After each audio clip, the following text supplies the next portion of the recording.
Merci à vous. Bonjour et Shavua Tov. Merci à vous, membres et amis de la loge Robert Gamzon de Jérusalem. Je voudrais vous dire que la conférence de Bernard-Henri Lévy à Natania ce même jour a fait que beaucoup de nos amis de Natania n'ont pu être présents et nous le regrettons très fortement compte tenu de nos intervenants qui méritent d'être écoutés. Je ne mets pas en doute la valeur de Bernard-Henri Lévy, mais quand même. Bien. Merci à tous ceux qui vont venir. Merci aux membres de la loge Joseph Vibrant qui sont parmi nous. C'est très gentil d'être venus, de faire notre connaissance et que nous ayons des relations tout à fait amicales et fraternelles. Merci au président Jacques Heller et Astrid qui vont venir avec un petit peu de retard. Merci à tous ceux qui ne sont pas là mais qui vont arriver un petit peu plus tard, nous l'espérons. Israël, les prochains 70 ans. Cette projection dans l'avenir, comme nous l'avons dit et répété dans différentes interviews que nous avons faites, cette projection dans l'avenir va dépasser, en principe, la réalité et la fiction pour faire place, nous l'espérons, à une réalité pragmatique. Force est de constater que nous avons très longtemps réfléchi au thème de ce 11e colloque dans le cadre des 70 ans d'Israël. Notre titre a été choisi en novembre 2017. En février 2018, le Jérusalem Post en anglais titrait « Célébrons le 70e anniversaire d'Israël, ce que nous pourrions être dans 70 ans ». Ce n'est pas nous qui avons copié notre titre. Alors peut-être notre titre a-t-il eu des répercussions sur le Jérusalem Post en anglais, pourquoi pas.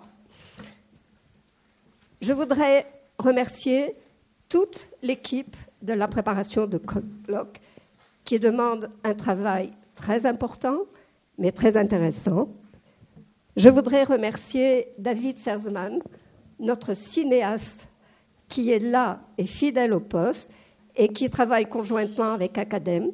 Donc nous espérons que ça sera diffusé sur le site Academ très rapidement, comme l'année dernière.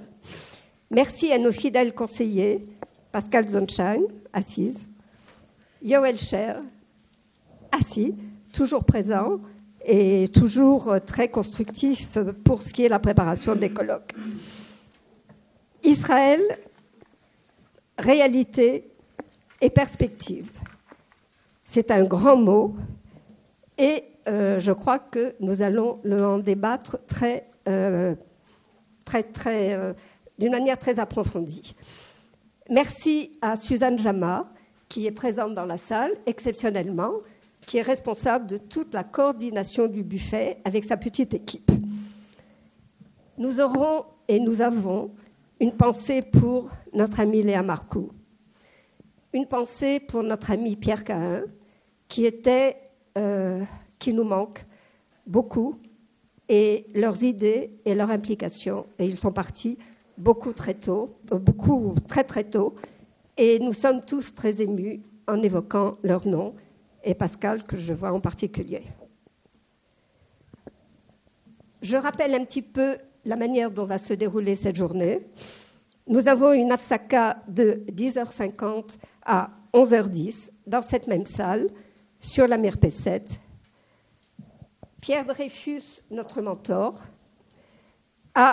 essaiera avec toute sa diplomatie de respecter le temps imparti pour nos intervenants, ce qui n'est pas toujours évident.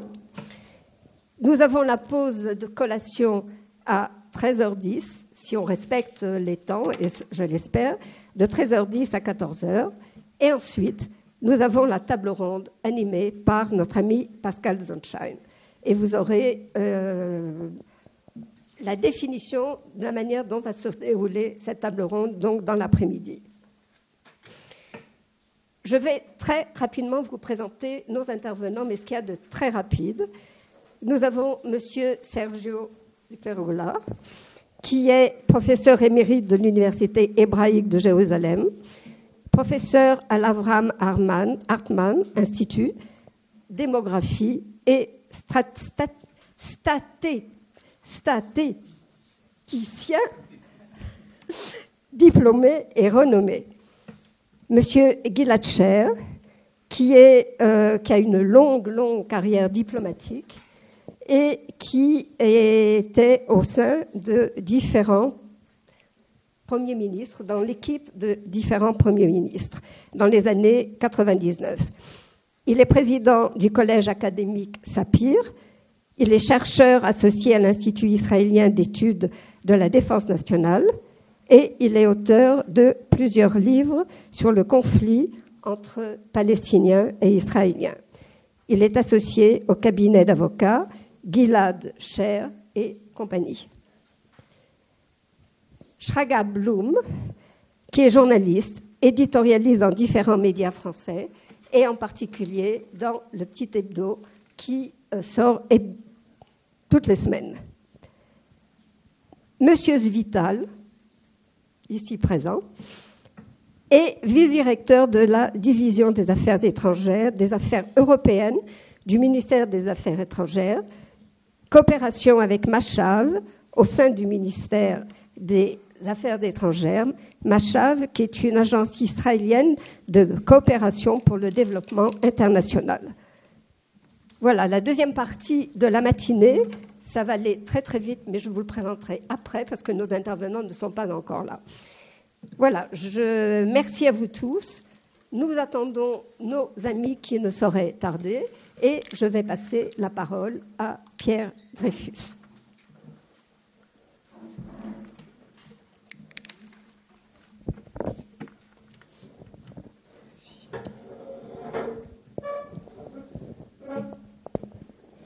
Mesdames et messieurs, chers amis, ma présidente prononce très souvent le mot « Alevai ».